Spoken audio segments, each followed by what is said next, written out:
everyone. Sorry I'm late. I was so determined to be on time today. And then I ended up down a research rabbit hole, looked up, and it was 5:28 and had no makeup on my face. So I apologize about that. And Tiana is gonna get on me. Tiana gave me a nice fuss, and I was like, oh, I'm gonna be on time. And so all week I've been on time to the other lives, but I'm not on time for y'all. So I'm sorry. So sorry. Okay, so we are drinking the rest of the New Noir. Same thing we were drinking last week. It is Black owned, and we're gonna need lots of wine to deal with this and to talk about this. A few things, and I meant to set like I guess like a ground rules because I assume that people who are not familiar with the channel will end up on the channel. I would recommend that you do not let some random Black woman on the internet stress you out. Raise your blood pressure because, honey, it is not going to bother me. So if you say anything wild, you're going to be blocked, not blessed. And that's not my issue. So we'll start there. All right. Listen, I know that I was just teasing him on Instagram, late just like Joseph. That man was 48 minutes late to his live. That is objectively wild. I was looking at the time and I was like, I'm not that late. And I'm not going to say it out loud to memorialize how late I am, but it ain't that late. How are y'all doing? All right, good. So happy that all of y'all are here. Hello to the UK. All right, we are going to hop right into it. So in the US, we have been granted a form of student loan cancellation. So if you are new to the channel, or if you have been actively avoiding thinking about your student loans, this series is probably new to you. Or you might have cruised around it. So now it has crossed with your weekly live and it's going to be in your face, which is good. It's good. We have to acknowledge it and we have to talk about it or we're never going to get out of this. So for those of you that are new, every month, it used to be the first week of the month. Every month in the month or around the beginning of the next month, I do a retroactive look back into how much I paid on my student loans for the month prior. So for August, it's going to be what I paid in July. And for a starting reference, my starting point with my student loans when I started my student loan payoff journey in February of 2020 on Valentine's Day was $304,680.17 trifling cents. Shout out to law school for essentially giving false advertising and telling everyone that we would make 180 grand when we graduated. Child, please. Never seen it, never heard of it, didn't happen. Anywho, that large, ridiculous sum of money is inclusive of $75,000 of predatory interest. So we are going to go over what I paid off last month. And spoiler alert, it is the smallest payment I have made in 2.5 years, which we're going to get into all of that. All right. So before we get into that, here is, hold on, what is it saying? Hold on. You won't be able to play one media object. It better not be the one I think it is, because I'm going to be so mad. Look at the technology fighting back with me. Just a mess. I don't even want to look through to see what decided not to upload itself. What didn't get uploaded? What is it? I bet you it's the clip from Instagram, and it is a good clip, and I'm going to be mad. Oh, well, we'll focus on there when we get there. That's life. So where was I? I told y'all how much we started with, how much we pay. This is the retroactive. This is so different for me. And to be honest, I'm a smidge nervous because these videos are always filmed and have been since the channel started. The channel is officially 2 years old as of August 6th. So shout out to the channel. This series is 2 years old. We have never done this series live. So I'm like, oh, wow. It's like I'm really telling. There are 190 people on the live right now. I'm really telling 190 people at one time. Oh, 202. Okay, it's growing. Well, let's get into it. Okay. All right. Oh, the agenda. That's what I was about to tell y'all. And that's when I saw that and got distracted. Okay, so our agenda is going to be my August student loan update. So how much I paid. If you're not interested in how much money I have been bamboozled into, that's fine. Come back in like 10 minutes.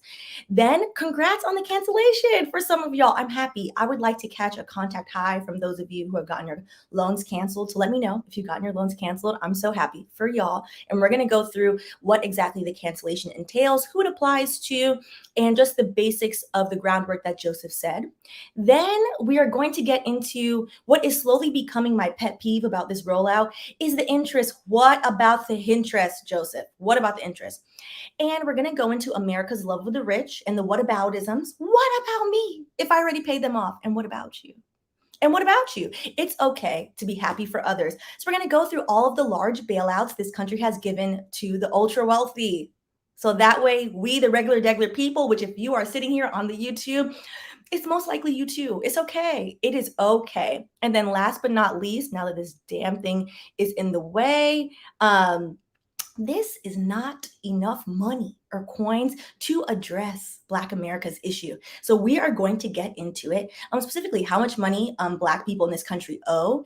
And we're going to get into a little bit of the differences between where you are from in the diaspora and you happen to live in America, how that affects, because that is a different effect, and why 125K as an income cap, I want to say gap so bad, as an income cap is very disingenuous, particularly for Black people.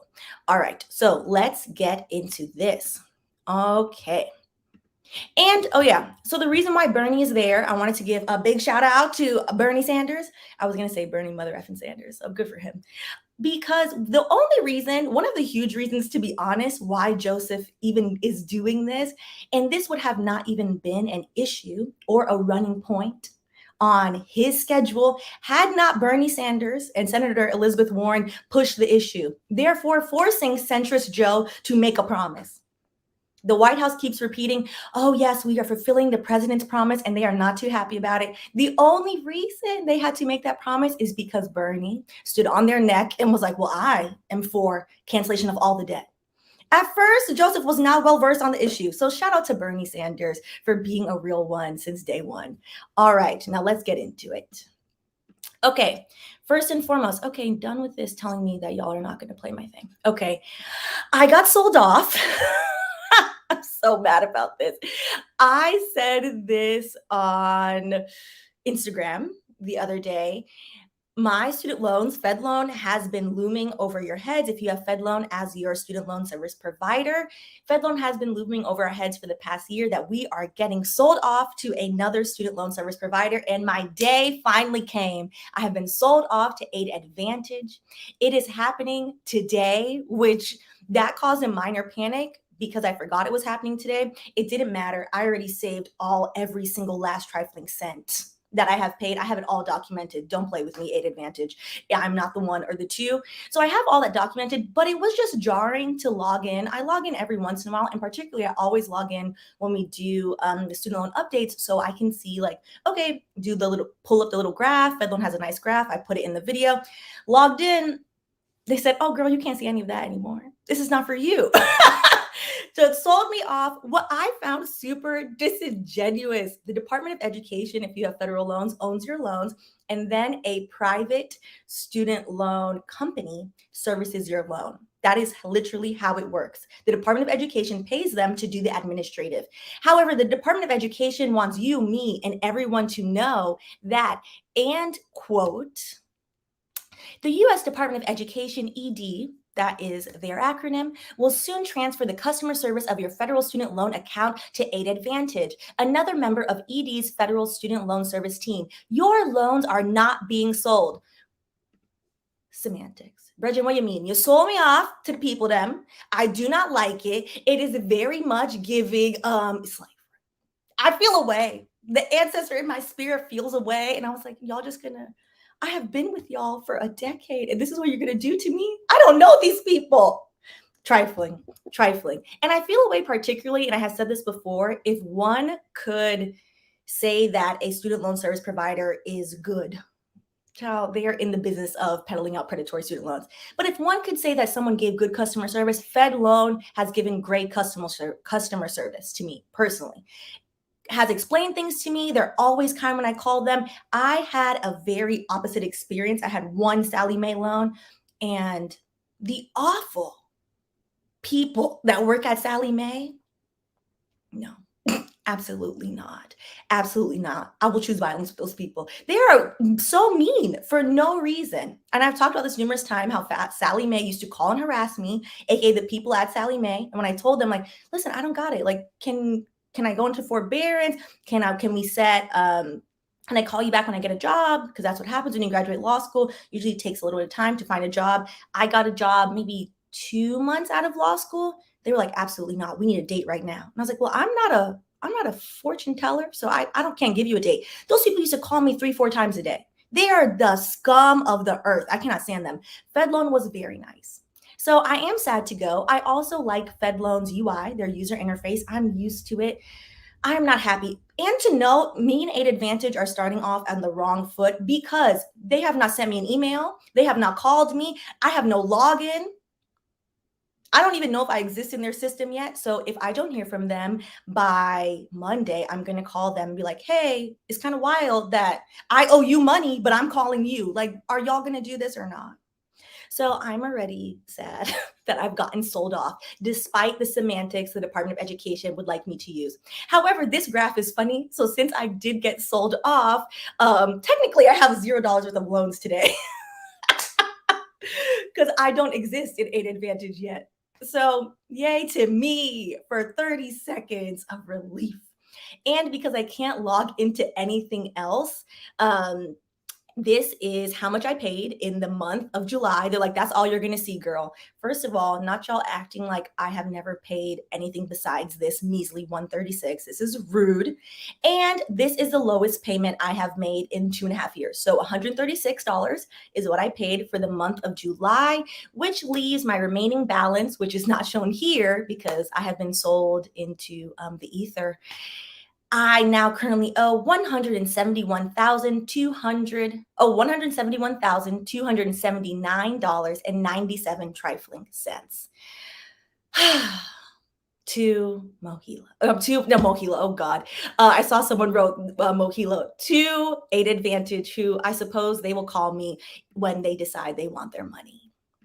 See, doing the right thing doesn't pay off. This was so hurtful.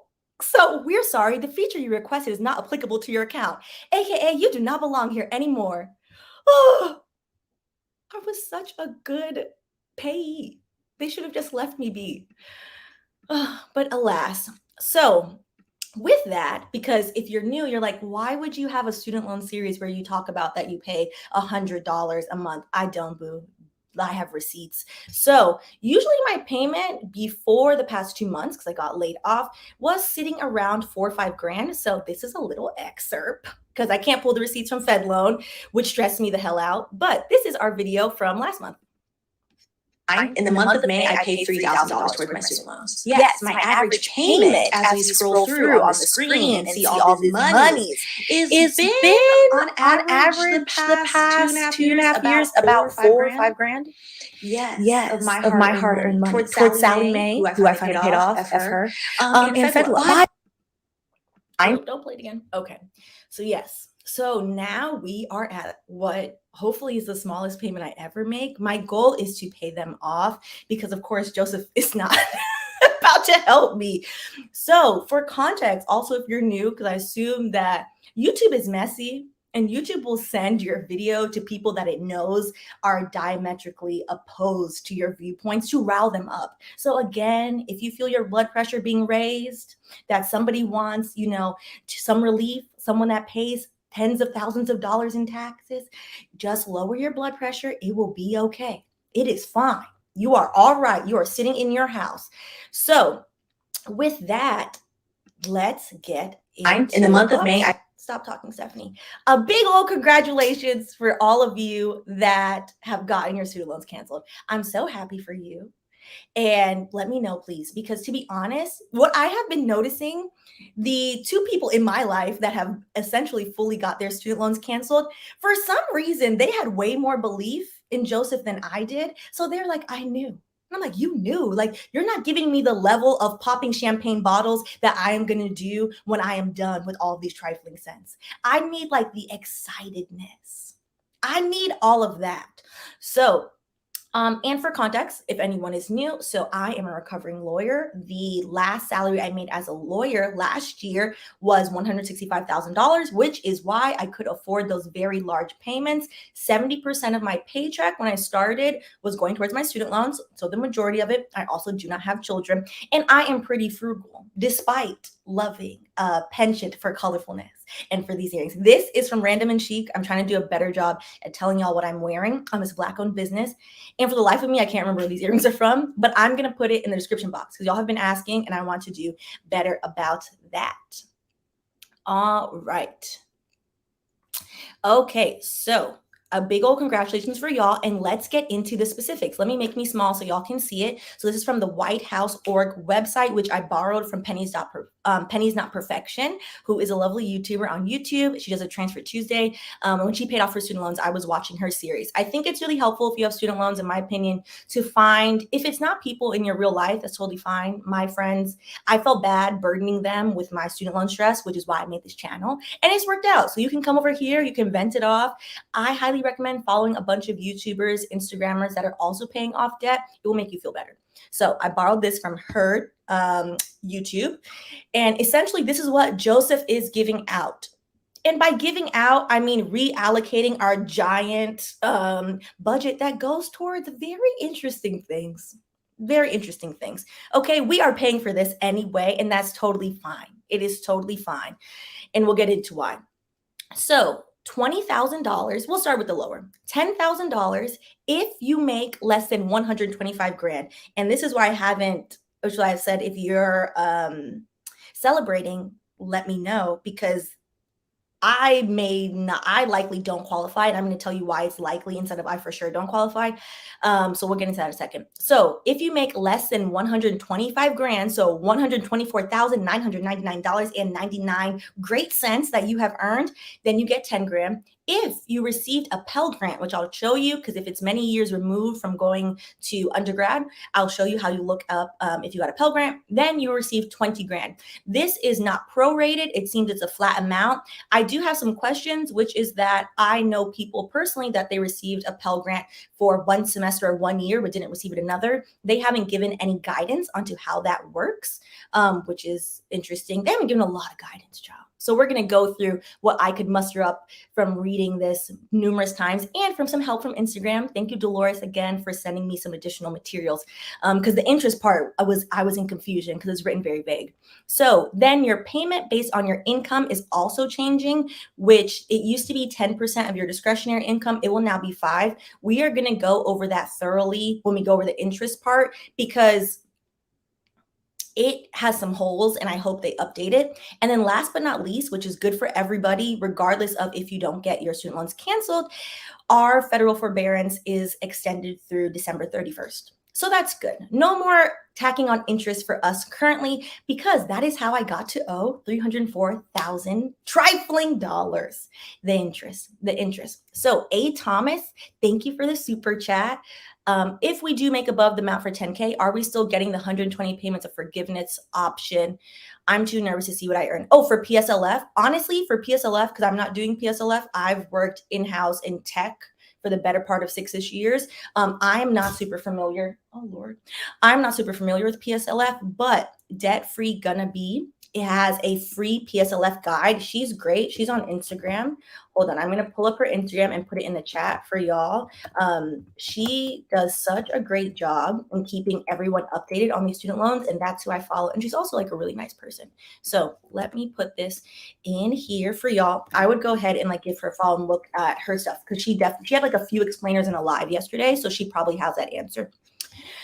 Now, the $125,000 cutoff is asinine, in my opinion, and I'm going to go through why. In Joseph's opinion, it is to ensure and to give a middle ground to the Republicans that they are only helping people that are low income, which I feel like is a very rude term. It's usually systemically disenfranchised people. And specifically why additional money is being given to people that receive Pell Grants. Spoiler alert, I received Pell Grants all 4 years, but I may not qualify for this. It's trifling. It's because nearly all Pell Grants recipients come from families with income of $60,000 or less. This is from the White House website, so I will make this a little bigger so you can see. 66%, 30,000 or less, and then 28%, wow, of Pell Grants recipients make 30,000 or less, their family, and 28% of Pell Grants recipients, their families make 30 to 60 grand, and 7% make 60 grand or more, but still make less. You only get a Pell Grant if you make below a certain threshold. So I got a Pell Grant all 4 years. So the logic would be, in my opinion, to then everyone that received a Pell Grant in college to qualify. instead of putting the random gap. Because how we thought we just pulled ourselves up by the bootstraps in one person's generation in the span of not even your whole life, in the span of a couple years from graduating, is wild to me. But when we talk about the racial wealth gap, we'll talk more about that. Also, it should be noted that there are people that probably qualified for Pell Grants but didn't receive it. Because I had friends that we live in the same neighborhood. Some got it, I got it, and some of them didn't. And it is based on like your family size, how much your parents are making, etc. But I don't know that everyone's parents, particularly those of us that are first generation college attendees, knew how to fill out the paperwork to begin with, if we're being very honest. So his entire point was he's trying to help poor people, but he's not looking at the holistic situation, in my opinion. Okay. So this is also from the White House website, because a lot of this is geared at basically people who are detractors from this. And so I think the stats are really interesting, because this idea that student loan forgiveness will help rich people is preposterous. Rich people are sending their kids to school paid in cash. I have a bunch of friends from college, some of whom are not friends anymore, but a bunch of friends. They didn't take out not nano loan. I have friends, which good for them. I'm super happy for them. The minute they graduated college, and yes, all these people are white. The minute they graduated college, their parents were like, okay, cool, wrote the check, done. So the idea that people are really arguing that, oh, this is going to unfairly help rich people. No, it's not. No, it's not. And specifically, 90% of debt cancellation benefits will go to borrowers earning less than $75,000. That's about 87%. Let me make me small because y'all know I cannot see. 87%. And this is not the flex that I think his team thinks it is. This is essentially saying we bamboozled whole generation of kids to go to school. They went to school and we are still not paying them a good wage. 75 grand if you live on the coast is not a lot of money. The average rent in New York is hovering at around $2,100, $2,200 for a studio. So this is not like, oh yeah, see, we're only helping people who aren't making that much. People have went to school and these companies have decided to underpay people, but still make college a requirement, which is why people keep signing up to go. All right. With about 13% of the people make between 75% and 125, and 0% if you make 125 and over, because they have a hard stop on this. So one thing I want to walk y'all through, which hopefully the comments are fine because I haven't really been looking over there. I want to walk y'all through one thing, and there has been and will be continued confusion around, which is the White House press secretary announced, and Joseph also, I keep calling that man Joseph because I'm vexed with him, and that is what it is, announced that essentially 43 million people qualify, but that people have to fill out an application so that way the Department of Education knows who to send the money out to, but around 8 million people will automatically get debt forgiveness. And the reason why those 8 million people will automatically get debt forgiveness is because the Department of Education already knows how much you make. So without them saying it, this is an educated guess on my end as somebody who is on an income-based repayment plan. To be on an income-based repayment plan, you have to submit your taxes or your income. If you get fired or lose your job or change of job status, you automatically can just go in there and change it. So my taxes from, I think 2020 might have been the last time I did it. Yeah, that was the last time before the panorama is when I did it. They have all that on file. So if you have income based, they likely have yours on file. If you don't, you can go on the studentaid.gov website, update it. There is one huge caveat to this, and this is what they're not saying, which is why I'm a little bit frustrated with this idea of like, oh, this is great. We're going to put everyone on income based. Income-based repayment. You have standard repayment. You have income-based repayment. Income-based repayment has like 10 different variations. There's no need to go through them. And then you have public student loan forgiveness, are like the three main buckets. So income-based repayment is based off of you earn a certain amount of money. They assess how much your discretionary income is. And it used to be 10% of your discretionary income. That is how much you paid for the student loans. Being on income-based repayment helps with your monthly payment. When I graduated law school, my standard repayment, when they sent me the email, I think was like $2,200. It was something wild because it's set on either a 10-year or a 15-year plan. And I was like, well, 2020, who has that? Not me. Negative. So I signed up for income-based. Income-based, if you make $0, it's at zero. If you make like 30 grand, Usually they put you at zero. When my first job out of law school, I made $30,000. They put me at zero, which is why I always appreciated Fed Loan. They walked me through. They're like, you don't have any money. I was like, thank you. I've been trying to tell people that I'm starving. Like, I wasn't starving. I was living with my grandparents. So shout out to them, letting me live with them so I could even afford to take that damn job that didn't pay me. But outside of that, I was like, I'm not about to eat extra outside of what my grandma cooked for me or I cooked for myself. So that is a privilege unto itself to have sane family that you can live with. Shout out to this heavy emphasis on the same part. So Fed Loan and studentaid.gov already have my information. Under this new system, to qualify for what they are proposing to do with the interest, to lessen your student loan burden, to get your payments from 10% to 5%, you would have to apply to income base.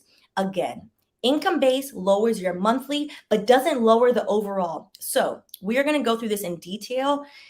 That is a huge caveat. I am not blanket recommending anybody to go on income base, to be honest. I went on it because I was like, I simply can't afford it. The interest will grow on income based. In the old way is how it used to work. The interest, and I'm going to show it to you, and I feel like that's the piece of media that's not going to work. It's going to piss me off. The interest will continue to grow, but your monthly payment will be lower is how it used to work. So think of it like a credit card payment, and we'll specifically go through it. So this is the website. I wanted to show y'all just in case, because I hadn't been on the studentaid.gov website in years. So when I got let go, my income went from, my salary was supposed to be $135,000 at my DEI job, and it went to $0. So I updated it on the studentaid.gov website. So you just go on studentaid.gov, you log in. So, all right, so we're logging in. It will look like this. Hopefully yours looks way less and you don't owe all this money. If you don't remember, if you have Pell Grants, it's right here. So you see, this is my aid. This is like how much loans I still owe. And this is the grants. And so it's right there. It immediately on the dashboard. This immediately pops up for you. All right. And then if you want to see specifically if you have Pell Grants, just toggle to grants. So you click on aid summary and then just toggle to grants. So before you were on, hold on, let's go back. You're on here, press view details where it's right here where the mouse is moving. And then once you press view details, you'll go to toggle to the grants section. So it automatically will be on loans and then just toggle to grants and you can see if you have Pell Grants. So as you can see, I receive 4 Pell Grants every year for $25,370 and 25 grand did not cover. I also had a 75%. If it was 1,000, I wouldn't have any damn undergrad loans. I also had a 75% scholarship because I did well in school. And that still didn't cover everything. That's just to tell you the cost of education is out of hand. Anyways, so if you decide you want to get on income-based repayment, and again, income-based repayment does have a lot of drawbacks, then you would just go to manage your loans. So manage your loans at the top of the website. And then where it says lower my payments. Now, lower your payment doesn't mean lower how much you owe. It just lowers what you're going to pay every month. And then apply for income-driven repayment plan. Oop, that clicked too fast. Hold on. Oh, they changed it to IDR. I feel like it used to be IBR. Okay, maybe it was always. No, it used to be income-based. I guess they changing the language. What does it matter? Anyways, so then you'd click on income-driven repayment plan, which will then take you to here and you can apply if you choose that that's what you want for yourself. Now, I'm about to tell you the drawbacks of doing this. So if you wanted to do that, and my thought, to be honest, as a guess, I would guess that if the 8 million people who are like, oh, we can automatically do this are on IDR since they've changed it from IBR, whatever. Because we've already submitted our payments. We've already submitted our income. Over the years, you have to recertify every year. So I would guess that if you go and log in, which the website keeps crashing, so that's another thing. If you go and log in and apply for income-based or income-driven now repayment plan, then maybe you would get through faster. That's just a guess. I have no idea. The problem with income-driven repayment, since they've changed it, is the interest. The issue of the interest. So this is the new proposal under Biden's new proposal, I suppose, since he actually went through that, we could call him Biden. So undergraduate loans cut in half the amount that borrowers have to pay each month. Oh, it's only for actually, this is the first time I'm seeing for undergraduate versus for undergraduate and graduate. I would say there are some holes in this in that they actually throughout the document don't really address undergraduate and graduate. So the assumption by most people in like the personal finance community has been it's for everybody. But since this is specifically saying for undergraduate, now I wonder if this even applies to me because all I have left are graduate loans. I paid off college like in 2020. All right, so for undergraduate loans, according to the White House, cut in half the amount the borrowers have to pay each month from 10% to 5%, which the monthly, that is great. Now, one of the bigger things is, so at the bottom, you'll see cover the borrower's unpaid monthly interest. That does not mean your interest is zero. I'm just moving me so y'all can see. So that unlike existing income-driven repayment plans, no borrower's loan balance will grow as long as they make their monthly payments, even when the monthly payment is $0 because the income is low. AKA he basically was like, oh yeah, Stephanie, so that grew to $75,000, even though I have never missed a payment. For them, actually, Sally Mae, I missed a lot of payments with Sally Mae in the beginning. I was like, girl, I don't have it. Like, stop calling me. I don't think I ever missed a Fed loan payment. So I feel personally attacked by whoever decided to put freaking word problems in here. Like, why are there maths in here? If you put maths in because you did not decide to explain this good, like you need to work on that. So essentially, the way these reforms would simplify loan repayment and deliver significant savings to low and middle income borrowers, for example. Now, it is not as streamlined as they're making it seem, which hopefully, is this going to work? It's not going to work. So rude. It's not working. That video was, you know what? Let's see if it'll let me share, because it was a good explanation that I did yesterday on, oh, you know what? I can't share it because it's gone on the stories. Oh, shucks. I don't know why it didn't want to work. Okay, anyways, I'll just re-explain it. So it's going to bother me that it looks like that. Hold on. Formatting. Why it's still formatting? So rude. This has been formatting for like 30 minutes. Okay, hold on. Let me reformat it because it's bothering me.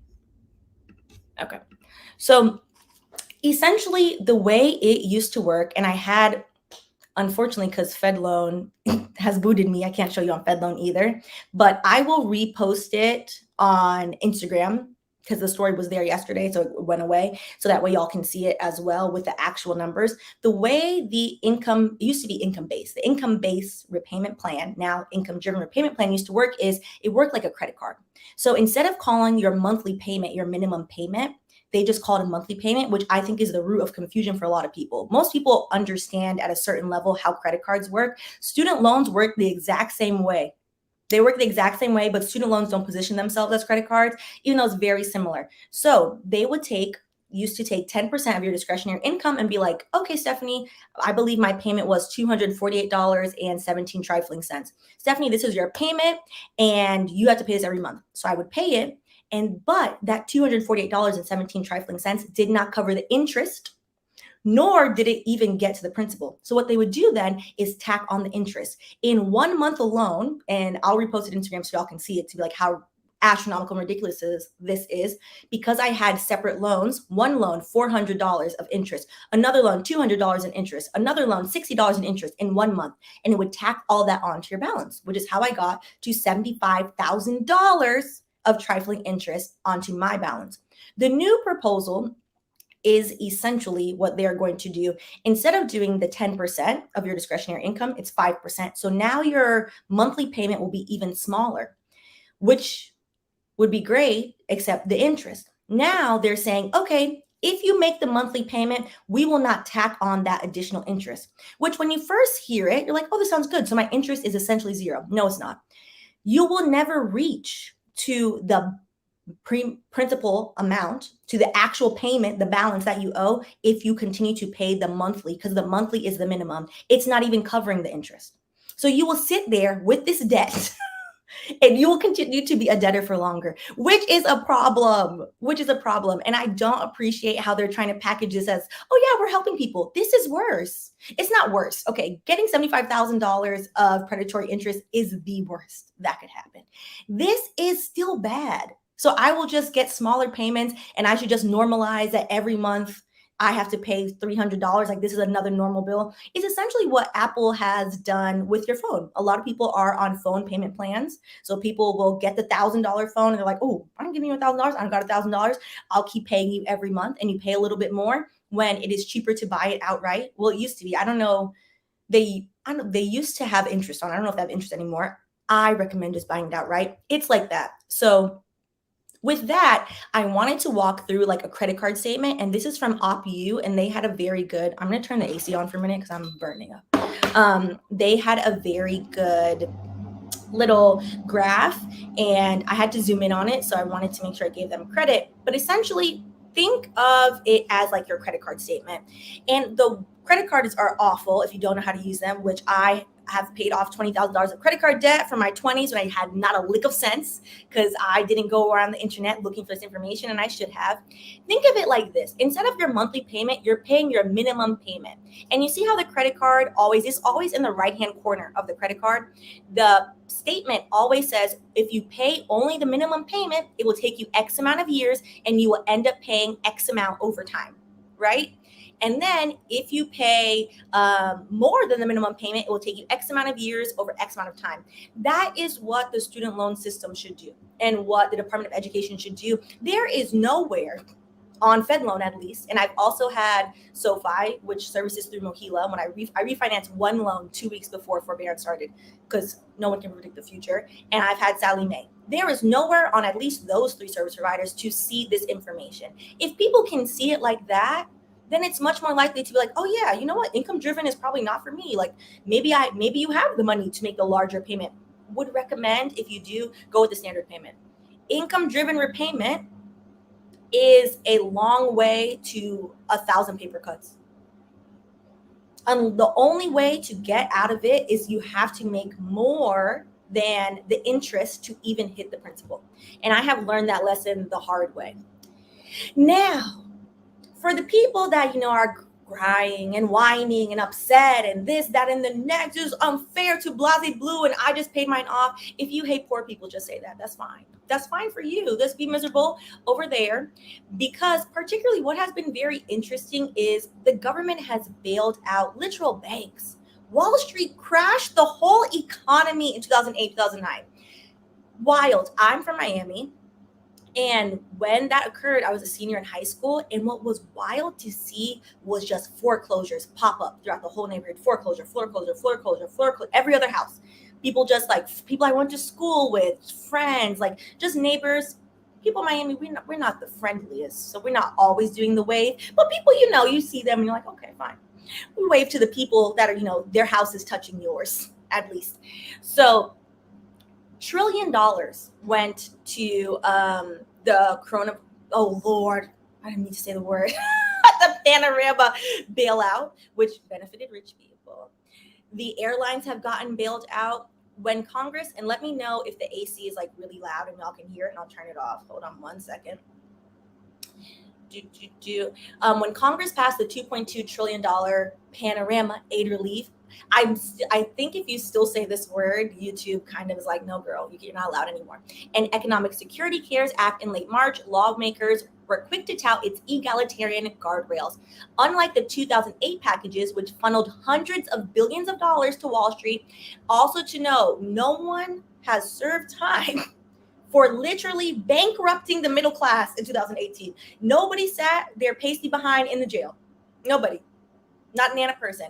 The fact that we continue to do these things is wild. And the fact that people who don't have it like that are out here vouching for this, like, oh yeah, the rest of you are lazy. No, this is nonsense. I will happily tell you, you are not going to become Jeff Bezos. It is not going to happen. And you should not aspire to become Big B, who flies in a penis rocket ship, because he's an immoral person who is using very awful labor tactics and essentially polluting the whole world at rates faster than people can fathom. Stop this. It's nonsense. Turns out that the $1 trillion bailout was in fact real. The cost for student loan cancellation is estimated to be around $300 billion. It's significantly less than the money they've been giving all of these companies. significantly less. It is only $10,000. It is fine. You will not die because your neighbor decided to penny pinch to send their kid to college and couldn't afford the whole thing, so the kid has a little bit of debt. It is okay. You have to breathe. You have to let it go. You have to let it go and stop making your face red over nonsense. Oh, this is out of order. Why is this here? That is not supposed to be there. Okay. Now I'm gonna have to go back and find that. I have like a little excerpt to the legal foundation of what this is based on, because people always want to, be like, oh, what if it gets challenged? It might happen. People are disgruntled and miserable. So it might happen, but we'll get to that after this. So, and I see people talking about it as well. So because it's America, of course, it's a racialized issue. And I would be very remiss to not spend a significant portion of this live on that, and why 125,000 as the income cap is asinine and also very hurtful to Black people in this country. So this is what the White House is providing. What I think is very interesting: provide relief to up to $43 million, 43 million borrowers, sorry. If it was 43 million borrowers dollars, then most of us be asked out, because we owe over $1 trillion. This is ridiculous. This is absolutely ridiculous. Oh, y'all can't see this. Let me make it bigger. This is towards the bottom of the statement, and it is disingenuous, but it is very American to use Black people as a ploy. So at the bottom, advance racial equity, child by targeting relief to borrowers with the highest economic need, Black people. Black people on average owe $50,000. On average, white people owe between $20,000 and $25,000. We have the actual numbers in a second, so don't worry, the data is there. With the highest economic need, the administration's actions are likely to help narrow the racial wealth gap. It's because they're specifically using this to say, see, we're trying, we're doing the thing. No, it's not. It's not going to get there. And there are plenty of numbers to back that up. Black students are more likely to have to borrow for school and more likely to take out larger loans. Yep, as evidenced by me. Black borrowers are twice as likely to have received Pell Grants. About 70% of Black students receive Pell Grants. Other borrowers of color are also more, stop lumping everyone in. They should just list out which demographic, and it's Hispanic people. That's who they're referencing. Are more likely than their peers to receive Pell Grants. It's Hispanic people. With the statistics, Asian Americans are the least likely to borrow money out of all of the racial backgrounds that are present in the US. All right, so just to show you again, because we're going to talk about the racial wealth gap for a second, how this works. So we'd have to pull back up the Pell Grants recipients to see how low people's family income is that you even get a Pell Grant. And mind you, 70% of Black people qualify for a Pell Grant currently. 66% of everyone that gets a Pell Grant, their family makes $30,000 or less. To live off of $30,000 in this country, as someone who did it as a single person whose grandparents kindly let them stay with them, you cannot have a family and make $30,000. It is so hard. The level of hardship that people are forced into forced poverty. Poverty is largely forced in this country. Actually, I would say it's completely forced in this country. There's no need for it. Is wild. 28% of people, $30,000 to $60,000. 7%, $60,000 or more. All right. So this is the majority of Black people. And I would like to know, I know sometimes like having conversations with my friends about this as well, and like having conversations online, it is hard and uncomfortable to admit that, yes, Black people have been forced into poverty in this country, but we're not going to get anywhere unless we start being honest. And we're going to specifically talk about Black immigrants and Black Americans specifically, and how there are large disparities between who makes more, and why we need to start addressing that issue as well, as a Black immigrant myself. So we'll get into that. So the percentage, this is from the National Center for Education Statistics. The percentage of students who received Pell Grants was highest for Black students, 72%. Oh, I said 70, I forgot 2% of us, 72%, and lowest for Asian Americans at 36% and white Americans at 34%. All right. Why don't they have the Hispanic data here? I guess for other things. Okay. So this is how this breaks down, in case people are wondering. So this is student loan debt 1 year after graduation by race. Oh, did I forget? Where did I?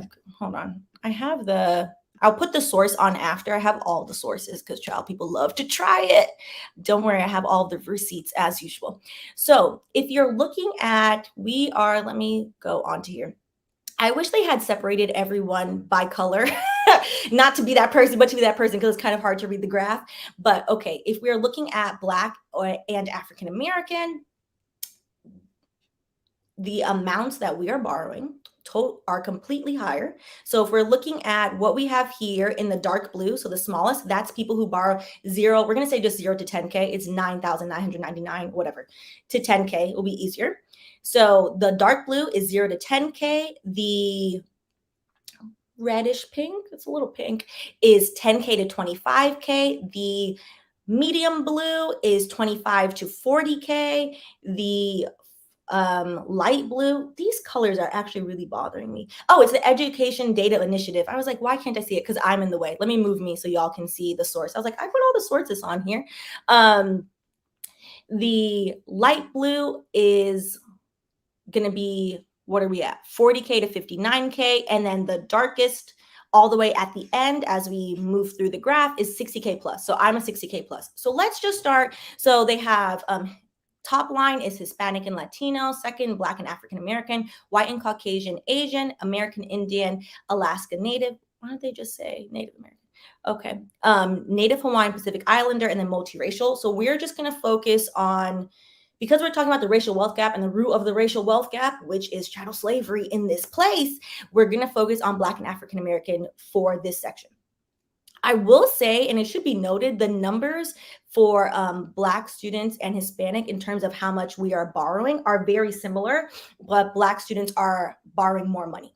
So just to note that. So with Black and African American students, we are only, again, the max you can receive with this cancellation is $20,000. The people who are in, and this is a $25,000 range, the red. So this number is lower. It's not actually 14%, it's less. So 24%, that's the 10K, and then the up to 25K people, 24% of them are Black, in terms of Black people who are borrowing the money. White and Caucasian people, I say white and Caucasian, white people, that's interesting. White people, the majority of white borrowers are borrowing very small amounts of money.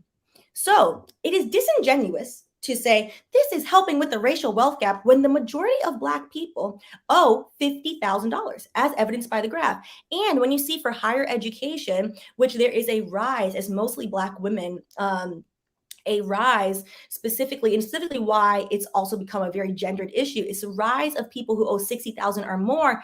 Black people are sitting here at 17%. And that's mostly Black women. In law school, similar, because what happens when Black women go into the workforce? Black women are paid 61 cents to a white man's dollar. So we get paid less. We borrowed the most. We over here at 17% of Black people borrowed more than 60 grand. I am one. We borrow the most, but then we get paid less. But then we get treated bad at work. And then we are most likely to get fired, as someone who just recently got the boot. We are more likely to receive workplace harassment, all of the 9, to then be forced out of corporate. Because that's the purpose. If you're making all this money, the only way to pay it back, take your behind to corporate, which is not what the kids are cracking it up to be. So saying this is a racial justice issue is nonsense. It's nonsense. The data is there. And mind you, this is education data from the Education Data Initiative. So I would assume the Department of Education reads the data from a fellow think tank that is giving unbiased just numbers. Like, hey, that's the numbers. Y'all not helping the Black people. Y'all not helping the Black people. So stop using the Black people as a poster child and as an excuse to not give Black American people actual reparations. That's what it is. That's what it is. Y'all don't want to talk about reparations. You live in this country. You should advocate for Black American people. As someone who will not receive any and who is very much happy to ream Elizabeth out, and one day CARICOM will get we the Yardies our own reparations. You cannot live in this country and not address the issue, which is not giving Black American or African American. I know I have friends that like to be called either or, so whichever. People reparations. People who, when we got stolen from Africa, turned into chattel slavery, got dropped off in this place. That is the only way to affect and to address the racial wealth gap, pretending that, okay, yeah, we're gonna like kind of do this through student loans, even though we have systemically disenfranchised Black people to even be able to go to college. The ones that make it, we'll give you a couple pennies. You're not even giving enough pennies for the people that are a token and a miracle in their family anyway to even get enough money. It's not helping. It's not helping. So because I have more graphs and stats, this is also from the Education Data Initiative. Can y'all see this? Let me make me small. Let me lean in all about to just so to be forehead because I can't see. So Black and African American. So this is both. So the way the study looked at Black people as a whole, Black is referring to Black immigrants, and then African American is referring to African American people in this country. So Black and African American bachelor's degree holders have an average of $52,000 in student loan debt. 45% of this debt, the majority of this debt, 45% is basically almost the majority, is from graduate school. Most of us have been told the lie that, you know what, girl, you went to college, but that's not enough. You want to get into these people's corporate board seats? We're never getting there. But some people do, and then they act a fool. So there's that. I'm not a fan of people who like to enjoy being a token Negro. So you want to get into the corporate seat, that college degree, no, it's not good enough. Those extracurriculars, not good enough. Take your behind to graduate school. A lot of these graduate schools, and I cannot say it enough, are running a legalized scam. They know you're not going to make the money back, but they don't care because they charge the Department of Education the money. The Department of Education is like, haha, great. We are going to take all this money. And I don't care if you pay it back, Stephanie, you are going to pay it every single day.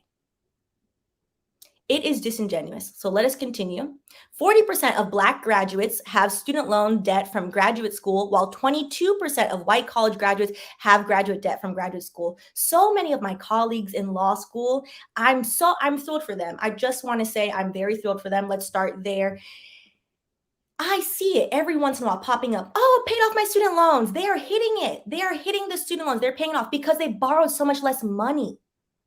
They borrowed so much less money than me and the rest of my Black friends because we don't have it. By the time you're in graduate school, and also we're going to get into how Black tax works. By the time you are in graduate school, you are assumedly 22, 23 years old, if not older. You have to send some money back for your family. Like, we are going to get into all of that because this is nonsense. This is nonsense. Okay. Over 50% of Black student borrowers report their net worth is less than what they owe in student loan debt. Yes, my net worth is in the negative. It's in the negative. It's in the negative. The day it gets to zero, I will rejoice. I do have 401k, and I have been like very diligent in the past 2 years about learning about that. But it is so hard, to be honest, from like an interpersonal standpoint. It is so hard to get sold a dream and to do the right thing. Law school was a miserable place. It was not fun. And to do the right thing, to then be told when you're at the interviews, oh no, like we're looking for people from other schools. No, you're not looking for Black people. Most of the big law firms that pay 180 grand, they don't even have 2% of Black people in there. They don't want to hire nobody Black. And when they hire Black people, they went to Harvard, they went to Yale. They're a size 2. Like, I've talked about this before. They're a size 2. They look a certain way. They're in running club together. They are fine to code switch all day. As somebody who it's ingrained in me to code switch, I'm tired. I don't want to do it all the time. I don't want to do it all the time. I want to sound like this unless I'm calling customer service and I want a refund. Then sure, I'll code switch for that because I want my money. That's it. Let us continue. Okay. At 52%, I don't think it's helpful to pit people, marginalized groups against each other. So I'm not going to read all the demographics for all of the marginalized groups. However, the largest disparity, even when you look at marginalized groups, Black people are getting treated the worst, which is why I refuse to say the term POC anymore. Like, nope, we need to call a spade, and we need to work on it together because this country is built on anti-Black racism. And until we address that issue, we can also simultaneously address the xenophobia and all the other things as well. So let's go to The last, it's at the bottom. So 4 years after graduation, 44 years after graduation, 48% of Black students owe an average of 12.5% more than they borrowed. After that same period, 80 is the opposite number. 83% of white students owe 12% less than they borrowed. So after we graduate, you're seeing your white friends, your white counterparts being like, oh yeah, I started paying it, or my parents paid it for me, which is great. When you have it and you're giving it to your kids, that's what I want for everybody. That's great. And for the people who don't have it and can't give it to their kids, you should want that for your neighbor. You should want that. You should want them to get some relief and to send their kid to school. We are seeing the opposite statistics. We are worse off, sadly, for going to school. For going to the graduate school. There is no purpose to rack up 6 figures worth of debt if you don't get 6 figures, which is what I keep telling people. And most of us on here, I would say on this channel, are around my age, which I'm 31. So there's no point to say that to us. But if you're younger, push back on your family. They're very well meaning. They don't know. My father is a truck driver. I'm the first one on my father's side to go to college. I'm the first one to go to law school. I'm the first one. They don't know. They are sold this American dream when they come over here, or in general, America preaches meritocracy, but it is not. America is not a meritocracy. You can work your ass off and be poor. The hardest working people I know ain't got it. They ain't got it. And they work 60, 70 hours a week. Okay. So now I'm going to caveat this with saying this conversation is not for everybody. This is, I would say, this specific piece of the conversation specifically for Black people. So we don't understand, like, that's okay. And we talked about it in like a long deep dive on Patreon, actually, when we talked about Jackie Aina and the candle situation. And specifically why it is on Patreon, because I really appreciate the non-Black people on my Patreon that know, like, hey, you know, sometimes the conversation is not for you, which is great. The internet doesn't give that same level of decorum or sensibility. So it needs to be said, however, so we're going to say it. So if you don't understand, that's fine. Additional research can be done to see why, you know, maybe there are some steps that different Black people need to take to do better. So California is currently doing their, essentially, like, their reparations review. And in doing their review into the research of, okay, who should be owed what, how much should we pay people, a loud bird. Y'all hear that? Wild. How much should we pay people, and how do we ensure that Black Americans, that people who, when the boat stole us and dropped you in America, because they dropped me in Jamaica, dropped my family in Jamaica, dropped you in America, that you get the money. Okay. So they're doing data on that. And part of that was California sets the precedent by breaking down Black employee data by lineage. So basically looking at Black immigrants, how much are Black immigrants making? And Black immigrants in California is limited to immigrants from the continent, from Africa, mostly West African. There is not a significant portion. I'm sure there's one lonely yardie over there. And honestly, I could tell that there's not a lot of Caribbean people in California specifically. Because in Hollywood, why do I keep hearing these god-awful fake Jamaican accents? Why? You can hire somebody, a real yardie, because I cannot deal with it anymore. So it's specifically looking at Africans because that is who is a large portion of California. So specifically, I looked at Los Angeles, which I'm going to make this bigger so y'all can see, and I'll move. So just to preface why this is important, is because as a Black immigrant, so I'm Jamaican, as a Black immigrant, there is a huge classism issue that goes unaddressed. When you emigrate to this country, you already have a certain level of income. That is how this works, unless you're a refugee. A refugee is a type of immigrant, but it's a separate type. You're coming from a war-torn country, there's political unrest, etc. That's separate. That's not what I'm talking about. Most immigrants, specifically most Black immigrants, are economic immigrants. Jamaicans are economic immigrants. West Africans, economic immigrants. Nigerians, overwhelmingly very wealthy economic immigrants. So if you're immigrating to a country and you are already middle class in your own country, I would say my family in Jamaica is middle class. If you're middle class in your own country, you're already coming to a place with maybe not a lot of money, but a little bit of money. You're coming with a little bit of money, and immigrant economics work a very specific way. There's a reason why there are a shit ton of Jamaicans in cold ass New York. Oh gosh, what is the word? I think it's called migration. Chain migration. It's chain migration.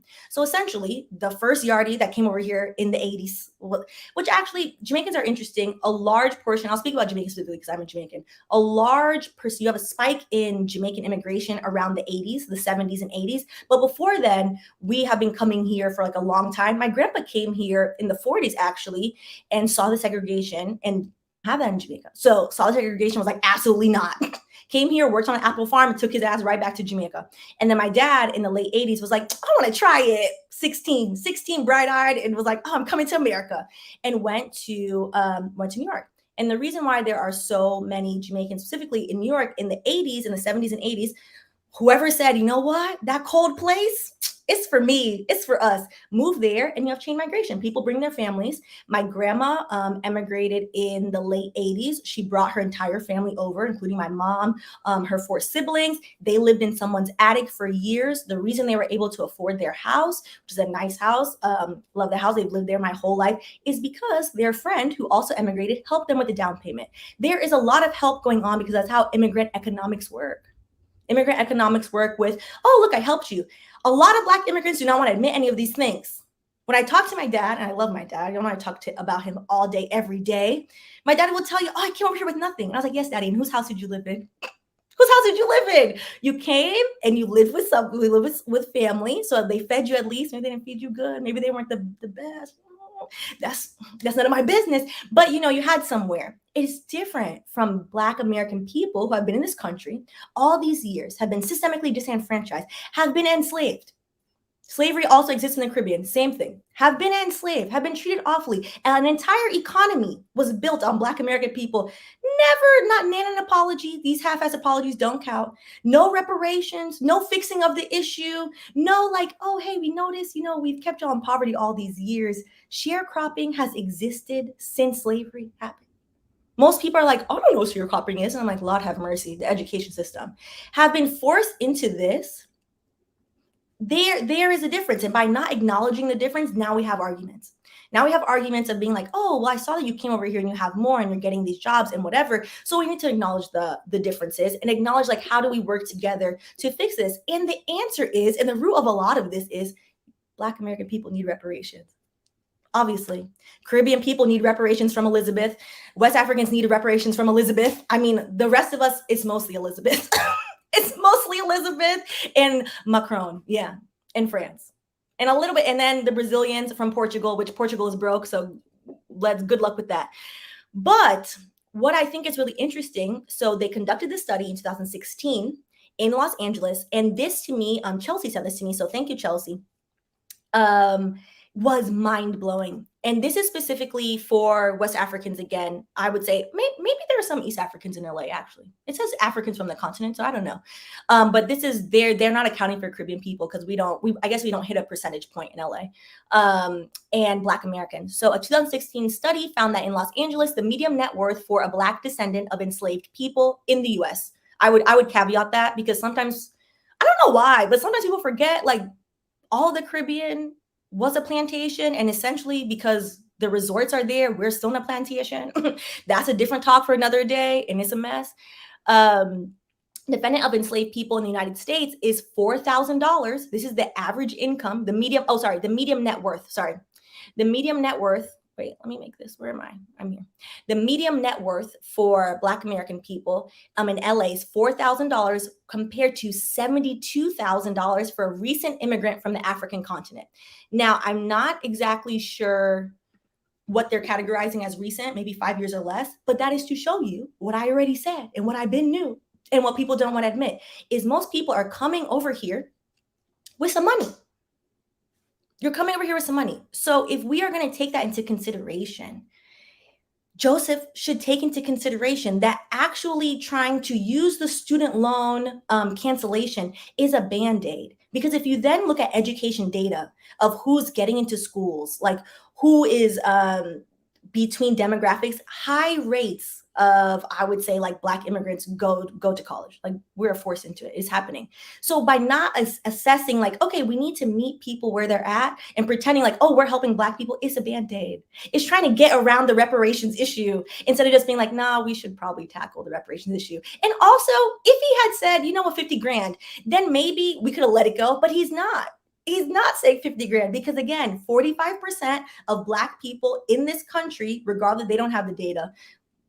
They're probably going to have to start doing the data. I hope they start doing the data of like where we come from so we can really track the disenfranchisement of Black American people. 45% of Black student loan debt is graduate school. Is we getting bamboozled into the graduate school industrial complex scheme? It's nonsense. It's nonsense. All right, let us continue. And I wanted to, we talked about in the beginning why 125K is not enough for Black people. So shout out to Zora's Love Child on Twitter. She had all the receipts. It was great. It was excellent. And shout out to Tiana for sending this to me. And this is why I was a little bit late to do my makeup, because then I was like reading through everything. Making 125K as a white person and making 125K as a Black person isn't the same. All right. And people had a hard time understanding what that meant. So she provided data, graphs. Let me move me so y'all can see it. She provided data, reports, full papers, graphs, because people seem to not really understand how overwhelmingly, now bringing back the whole diaspora together, if you're in this country, overwhelmingly how money works with Black people in general. So here are, actually, before we get into the NPR article, I would say anecdotally, and I feel like a lot of people can quietly agree with this, you know, depending on your comfort level, child. And honestly, hopefully my family doesn't see this because we're far into the live. They usually will stop at like 30 minutes because they will feel away. And it is what it is. We have to learn to be more honest with our money. We have to be more honest with the fact that we are doing these things and the fact that we have not been given proper money management skills and the fact that we are racism in this country. Don't care where you come from. You're going to feel the brunt of racism. It doesn't care if you're Black American, you're Black immigrant, racism is going to happen to you. It's going to happen. You think that racists are smart enough to know, to ask, to know like that we all look the same. They think we all look the same. We're all the same. Racism doesn't care. The underlying issue is because Black American people have been systemically disenfranchised, to fix that issue and also simultaneously tackle the racism issue that all Black people in this place are facing. So just to reiterate that, because I see the numbers are going up and I'm like, people love to pop in and say wild stuff and not hear the rest of it, which is, that's a different argument. So anecdotally, as a Black person, as the firstborn, and I would say it's intertwined, it's both, but I have friends that are the middle child, the youngest child, it's the same difference. When you are the first corporate Negro, when you are the first six-figure Negro in your family, that's lovely. And that means we have all arrived together. And that means someone has school fee is paid. That means go down to Western Union. If you're an immigrant, send the money. That means your little sister needs jeans, buy the jeans. That means so-and-so needs plane ticket to go home, plane ticket bought. That means, oh, grocery, this, that, and the next, here you go. That's what that is. That's what that is. For better or for worse, that's what that is. We do not have the same systems in place to not do that. I always found it really interesting talking to my white colleagues about money when, because sometimes people will talk to you about it. The more you realize okay, who's comfortable talking about it? And I was like, oh, we spend our money very differently. I'm like, oh, well, I'm also the oldest of 7. So there's that. Child, there is that. And it's very interesting because it's not the same. Our family bonds are not the same. Our sense of, what's the word? Loyalty is not the word. Debt to our family. Okay, you poured all this into me. I'm super grateful. I'm so happy. My dream, I guess, sit in this nice corner office, but also now I owe all this debt. I've never sat in a corner office. It was a dream. I let that go. It's nonsense, but pretend sit in this corner office. But now I have all this debt. So I had to pay this debt, but also you need help. Okay, let's figure this out. Like, how does this work? And because Black people are so often shamed about not talking about their money.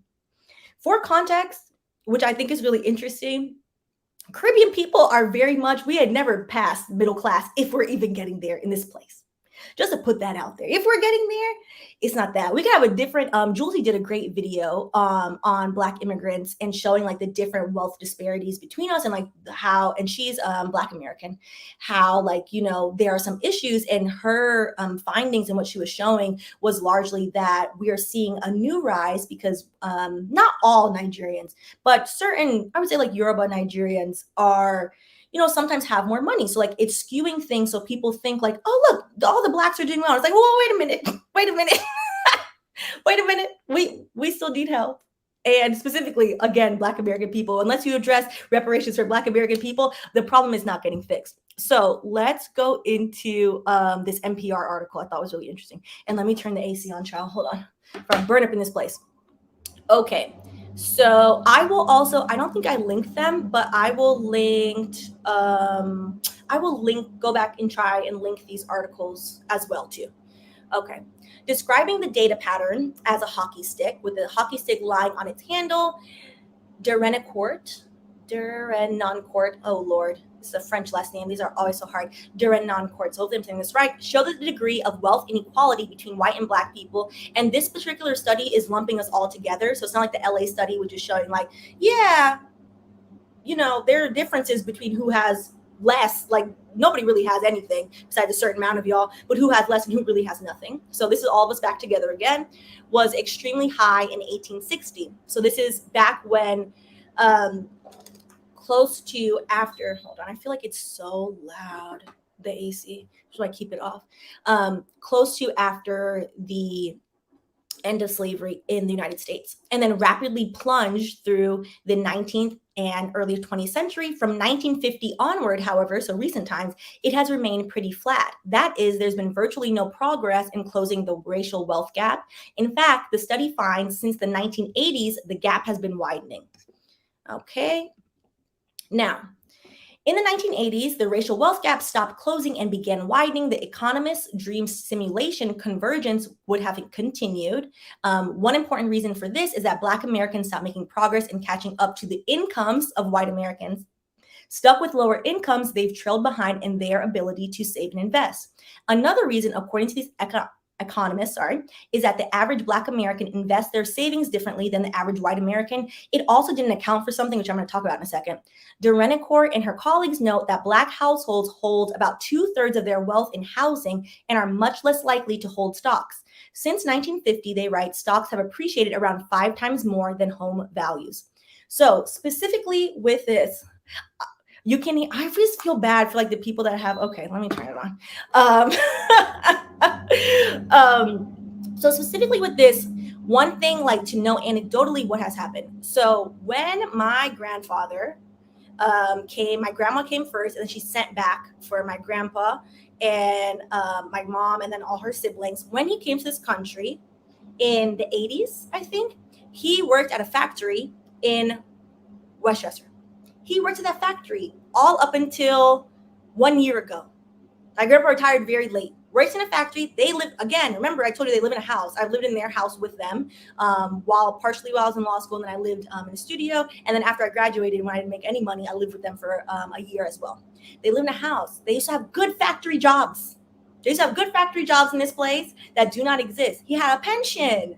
Pension does not exist. That concept is not real. Most Black people in this place worked in those types of jobs. Also, my grandma was a nurse, a home health nurse, and she made a good salary, I would say, as a home health nurse. She definitely made more than him at the beginning, but he had a good pension. None of those jobs exist for Black people anymore. What the study found was after 1980, Black people's income started lowering. Why? Because where did Black people get pushed into? Into corporate America. Corporate America is inherently anti-Black. Not that the factory was a great place, but corporate America has so much gatekeeping involved that the numbers of Black people, we went through the statistics in my last video about me working in DEI and realizing like this is a scam, this is a farce, I don't believe in it. There are entire tech companies in New York, the most diverse place in all of America. Company only have 4% of Black people. can't find black people, don't know where black people are. So that is issue one.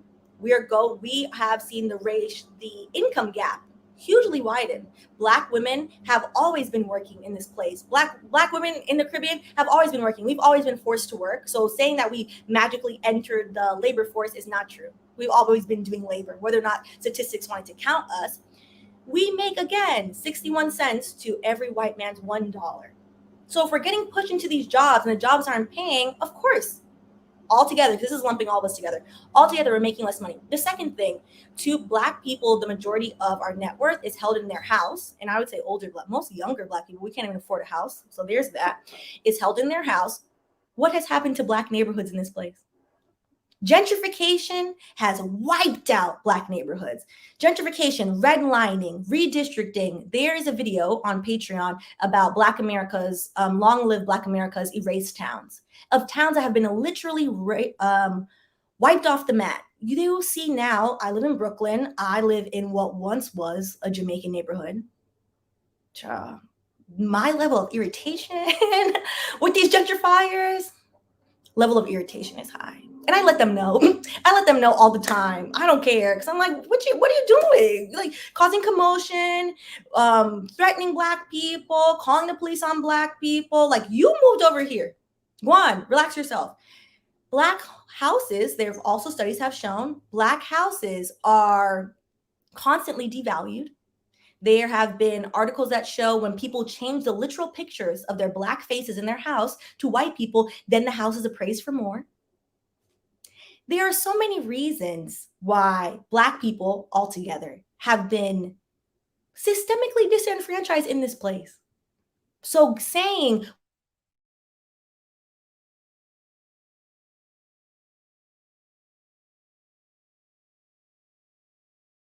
it's stuck. Okay, we're back. The internet said, not today, girl. The internet said no. Anyways. Oh, now I forgot where I was. Oh, we were talking about the houses. If you can, again, most people in our generation, millennials and the Gen Z children, millennials and younger, can't afford a house. House where? You see my student loan balance? Y'all saw my student loan balance. House where? House, absolutely not. And also, at this point, I'm terrified of debt, so I could never.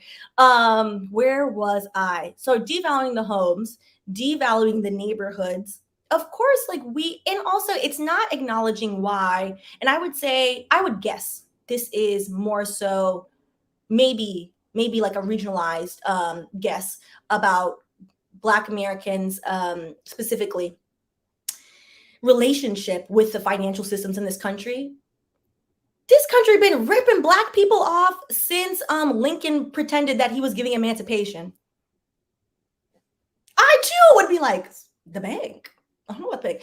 I know plenty of people from back home in Miami that they're like, bank, never seen it, never heard of it. Refuse to put their money in a bank.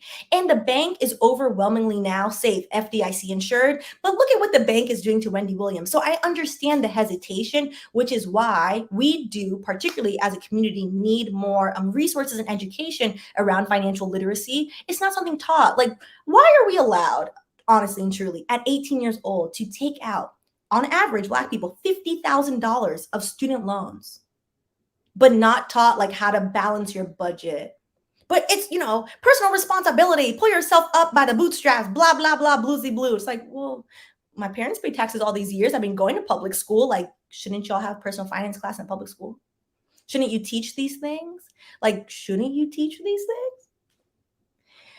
So not addressing the root of these issues is causing the racial wealth gap to grow because these issues are exacerbating themselves.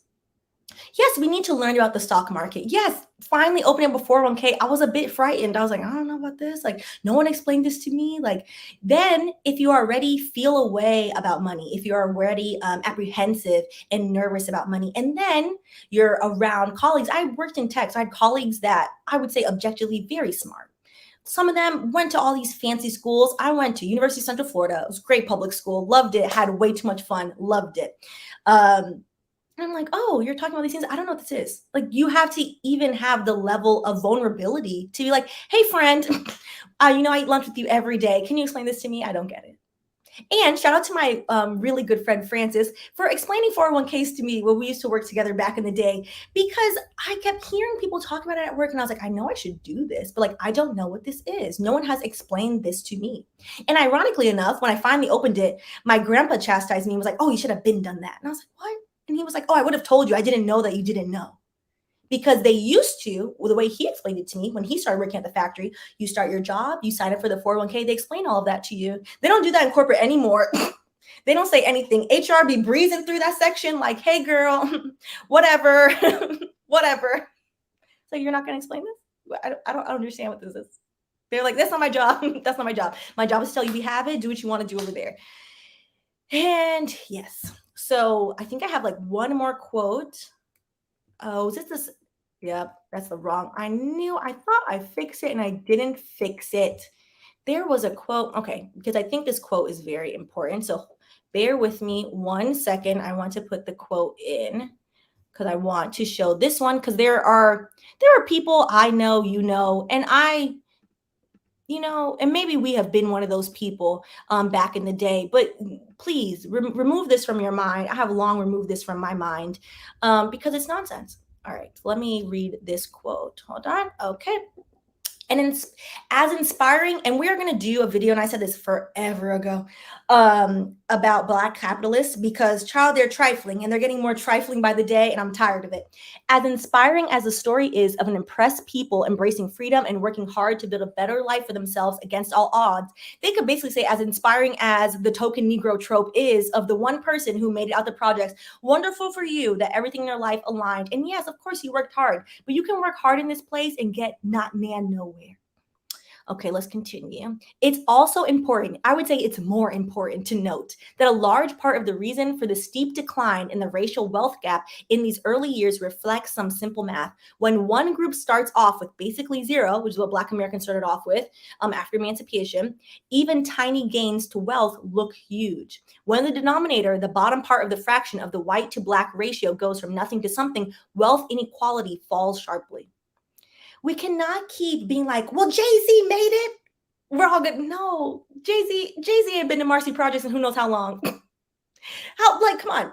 We have to stop. We have to stop doing this. And particularly in corporate, to stop being like, well, I made it. What's wrong with the rest of them? It's luck. It's hard work and meeting some luck. And the white person that interviewed you said, all right, fine. This one seems respectable enough.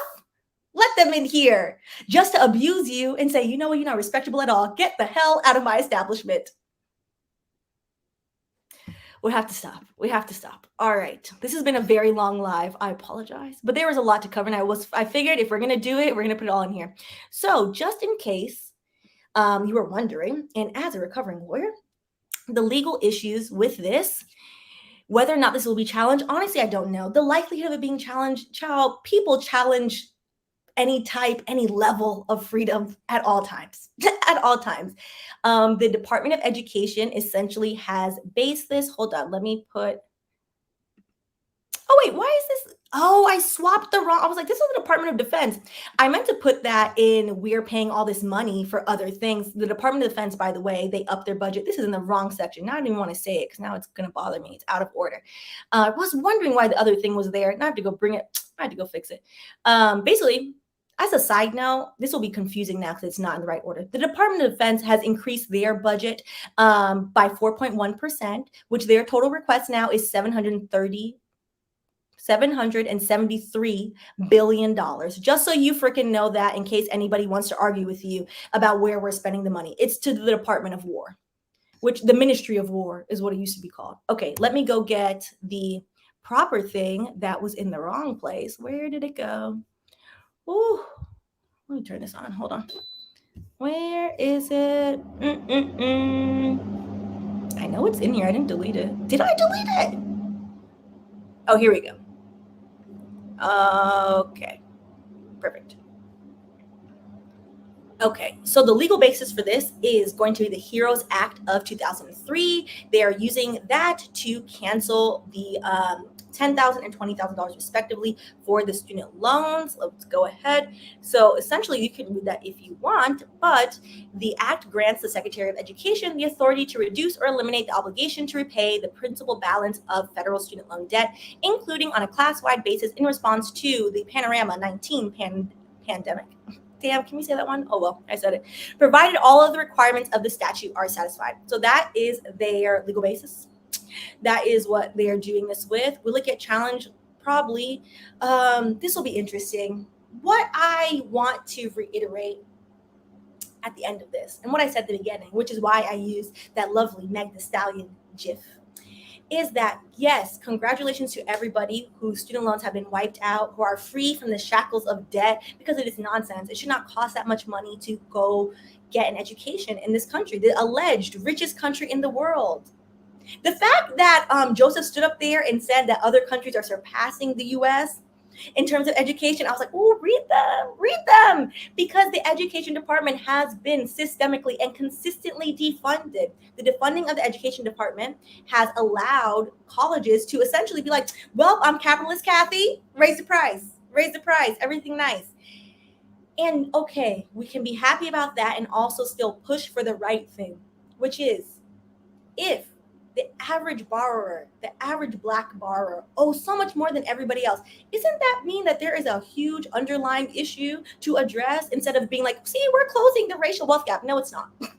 20K is not helping the average 50K, because if we're looking at the average of 50K, when the number was 45% of Black people, the loans we owe are from graduate school, that number is hugely skewed. That means we are also the largest percentage of people who unfortunately started college but were unable to finish due to financial reasons. So those people are probably in the 0 to 20%, the 20 range, and people that went to college. And then the rest of us that owe a shit ton, the 6 figures and up, 50, are bringing it to the 50K.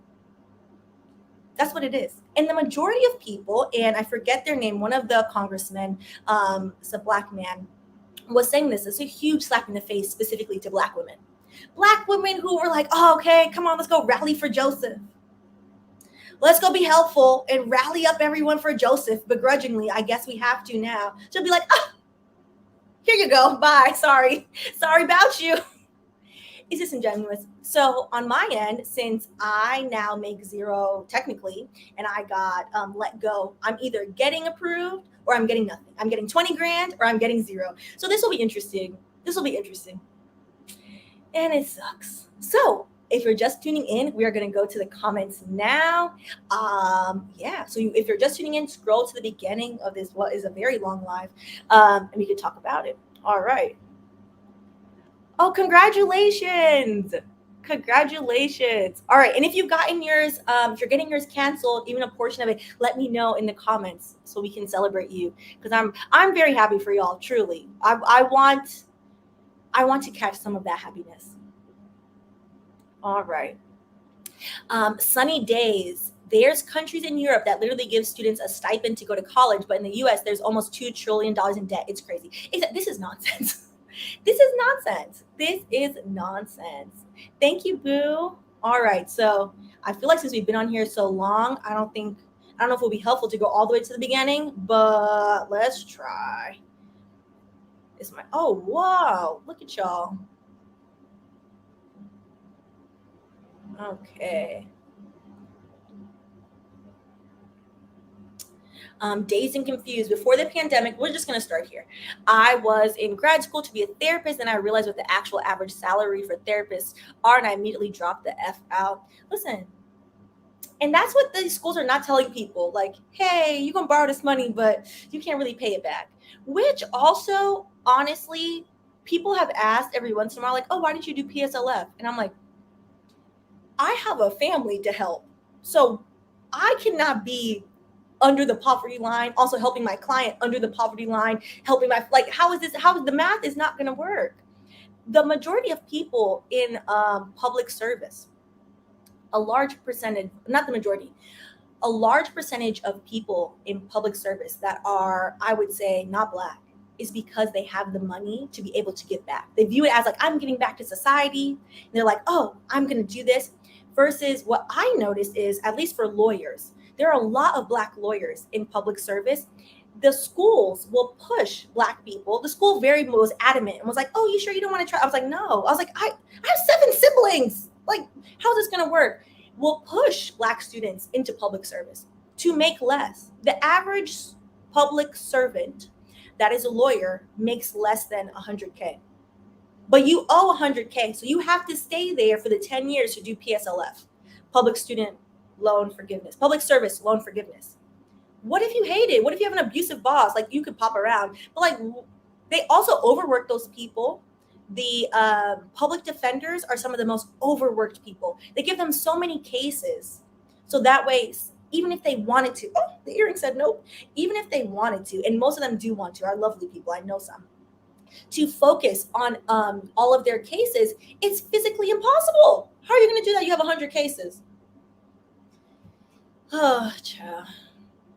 All right, let's go.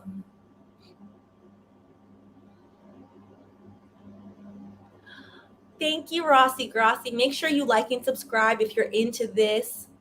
If it's not your jam, that's okay. You'll be fine. You'll be fine. Yes, come on. Like, just stop calling people POC. Like, just say where the person is from. It's fine. It is fine.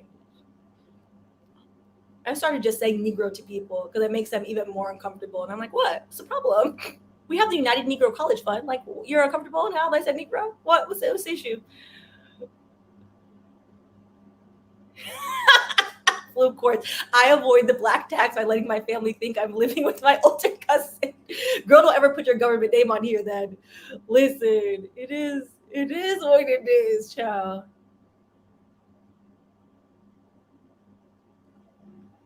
No, 45, so sunny days, 45% of the debt for Black people, so you have the amount of Black people. Oh, that's actually a good question. Now that I'm reading the whole thing, how does 45% of debt come from grad school for Black people when only 7% of Black people have advanced degrees, 26% of Black people have a bachelor's? Okay, if I understand the question correctly, so it's of all the percentage of Black people that go.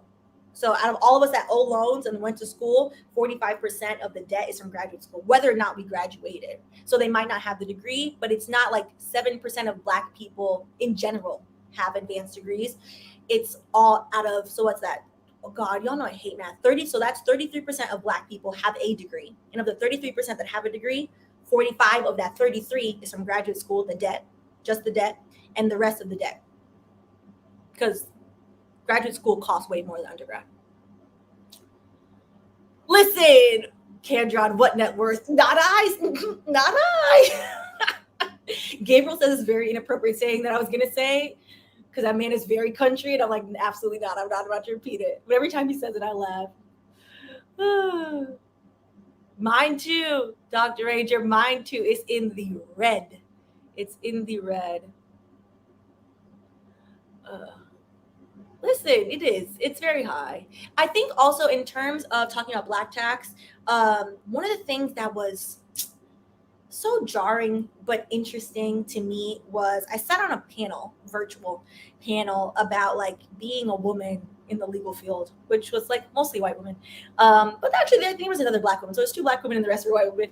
And what was during the panorama, and what was interesting was it was all lawyers and only 2 of us were in-house, the rest were in law firms, big law firms.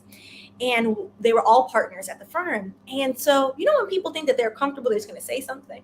And you're just like, no, girl, I was not the one for you to say this to.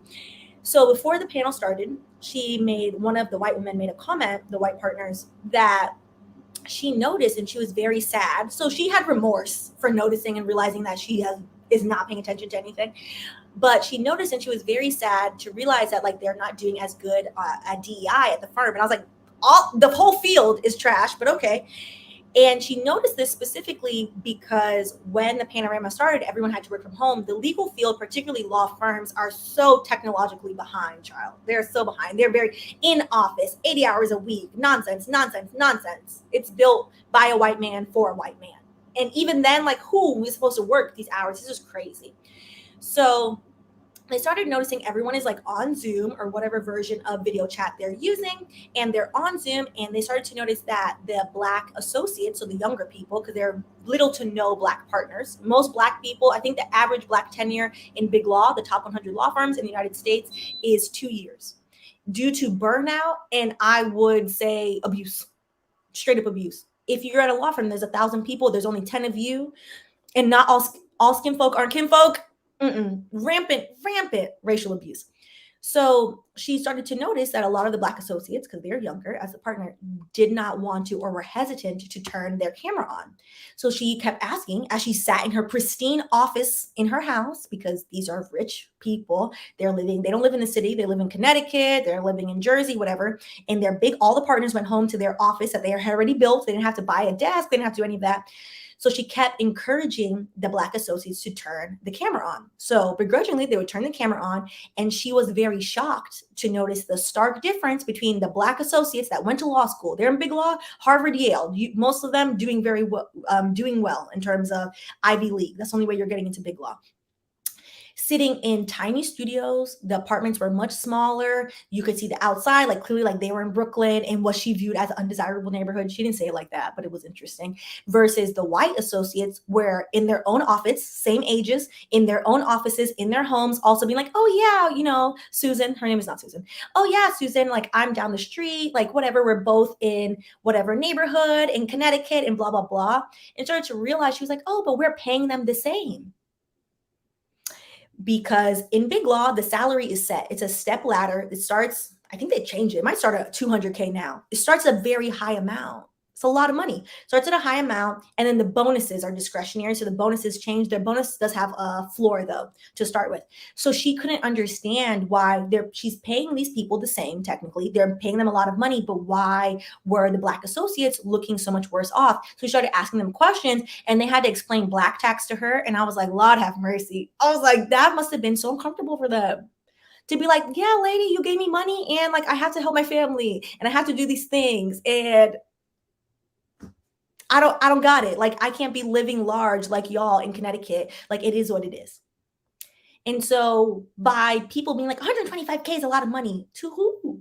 To what demographic? Also, to what region? Like in New York, it is not a little bit of money. Just so people are like, Stephanie, you live in reality. I live in reality. It is not a little bit of money, but it is not this huge end all be all amount that people are making it out to be. It's not. All right. Okay.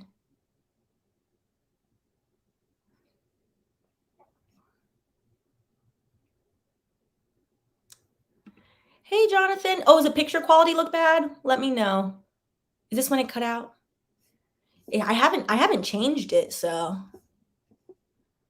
we will see. Okay. Hey, James, how are you? James is such a supportive person. So shout out to James. James has always sent me materials about my student loans, so shout out to James. All right. Oh yes, so many. My mother is Jamaican, and her dad came to the UK through Windrush. And look what Elizabeth did the other day. Tried to deport all the Yardies from Windrush. Like we didn't build up London. Wild. Also, if you're curious about diaspora politics and how all this works, the JAs, aka the Jamaicans, get treated like the AAs in London. So we all need to do better. We all need to do better. All right.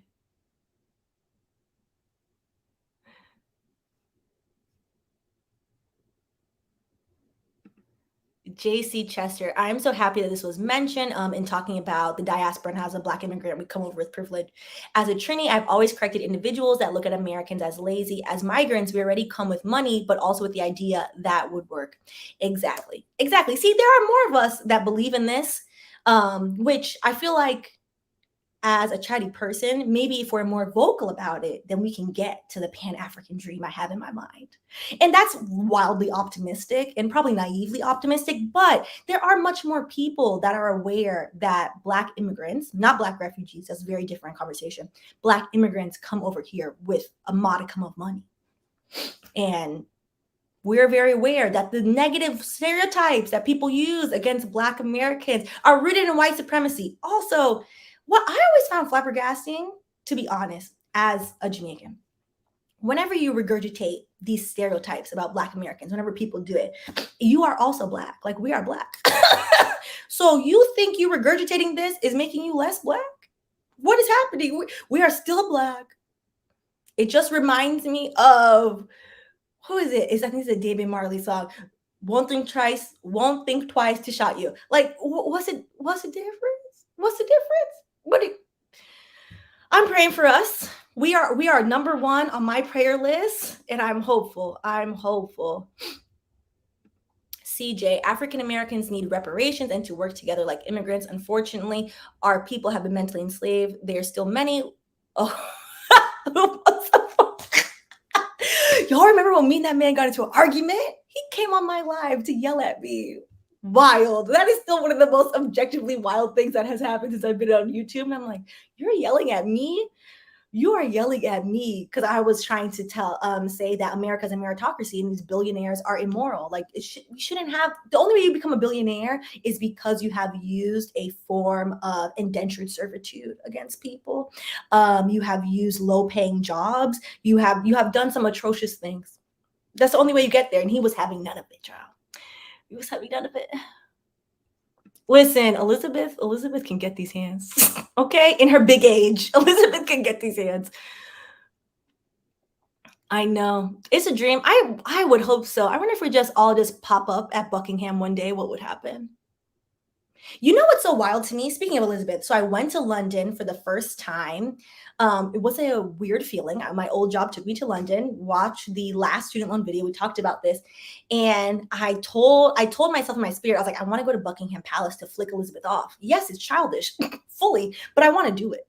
I don't care. I want to do it for me. Like, screw them.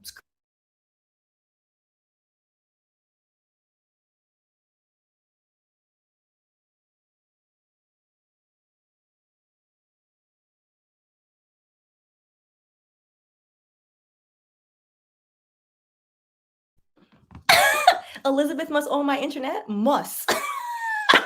She said, girl, no, none of this. Anyways, back to my Elizabeth rant for 2 seconds. So I went to Buckingham Palace. Yes, F the queen, the Tiefin queen from England. So I went to Buckingham to go cuss her off, to just take a video and just do one for the ancestors. And what just literally surprised me, and I shouldn't have been surprised, but made me so viscerally upset, Buckingham Palace has pillars around it. And the 2 pillars in the front of Buckingham Palace, you know what they say? One says West Africa, one says South Africa. It shows all the places they colonized. F all of them. F them the long way. Disgusting behavior. Hate it. So yes, we the Caribbean people are due reparations from Elizabeth yesterday. So are the West Africans. So are the Indian people in the continent of India. There are so many people are due reparations from Elizabeth. Oh, hey, Aunt Judy. And I got to see Aunt Judy while I was there. Listen. They were like, girls are talking. They were mad in those comments. And I was like, oh, y'all would be more mad if I said F all of you, F the whole royal family. They were upset in those comments about Meghan Markle. Hilarious. Elizabeth is a god-awful person. And I said what I said. All right. So I appreciate y'all. Listen, that's what I need. Like, how are you going to mess up my internet? It's not her. But that would be funny. She doesn't care. But reparations, which is why naively, with my little bit of hope, I preach Pan-Africanism and like, hey, we'll get so much farther together because all of us as Black people have been colonized. A large portion of us have been enslaved. All Caribbean people, that's how we got over there. That's why we're over there. In America, have been enslaved. The only country on the entire continent of Africa that was never colonized, and kudos to fucking them, is Ethiopia, which is amazing. How that happened is amazing.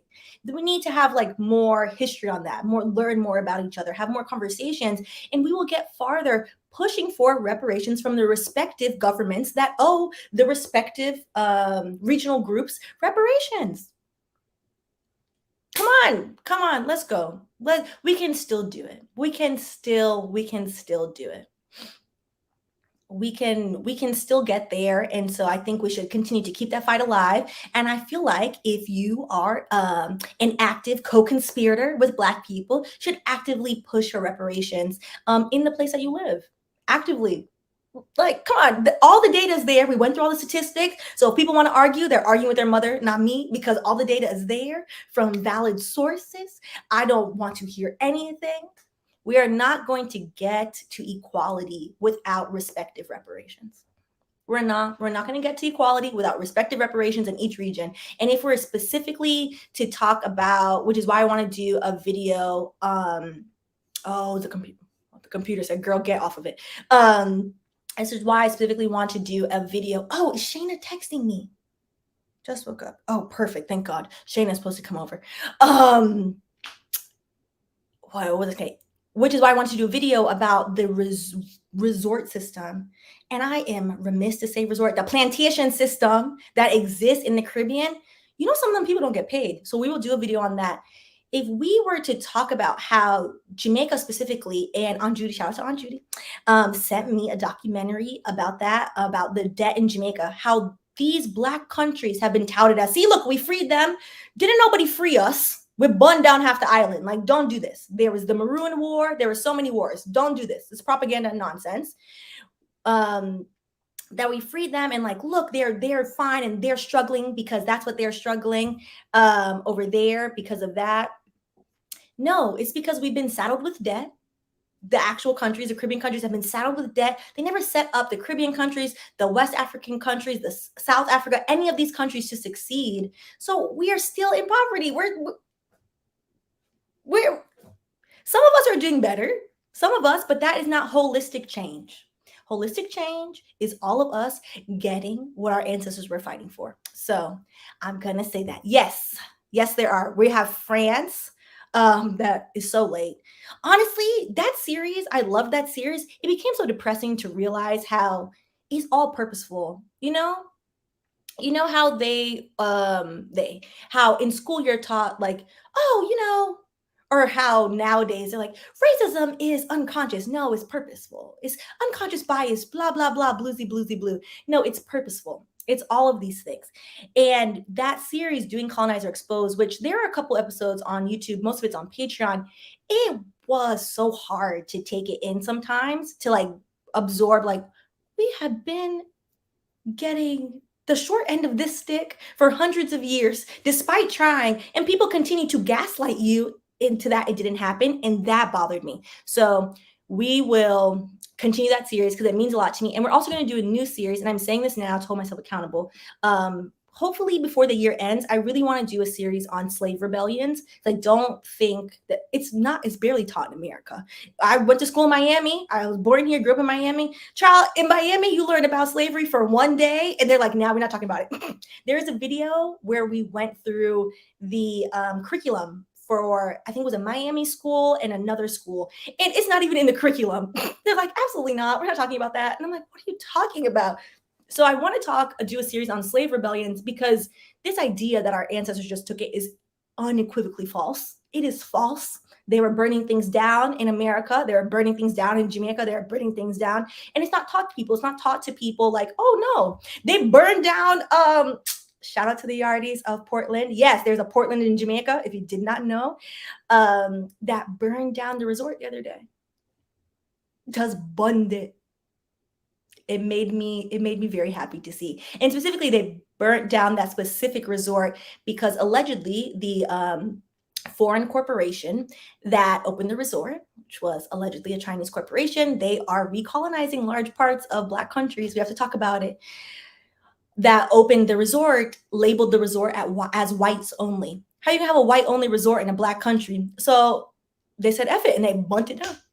Just lit it up and it brought so much joy to my spirit. So yes, we are going to do a series on that because I think when you know the power and the beauty of like your culture, it gives you a sense of resiliency, a sense of like, no, you can't tell me something. Like if I know the history is, you cannot argue with me about this. Like this is what it is. I will not be bamboozled with your fake DEI program about nonsense, about unconscious bias. No, you did it on purpose. You did it on purpose.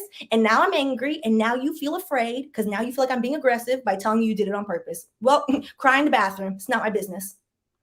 So yes, we're going to do a series on that because I think it will be refreshing for us to see. And, you just need to see that the possibilities. So on that note, though, we did do a video on Patreon specifically about the Haitian Revolution. And shout out to the Haitians for saying, you know what, to hell with all of you. Enough of this. We would like our island. Enough. Amazing. An amazing story that, to be honest, deserves much more traction and much more respect than it gets. So enough with the gaslighting. It's history. It's a fact. We're done with it. We're done with it.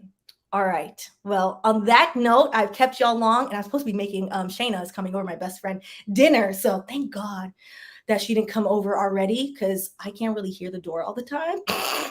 She would have been outside mad.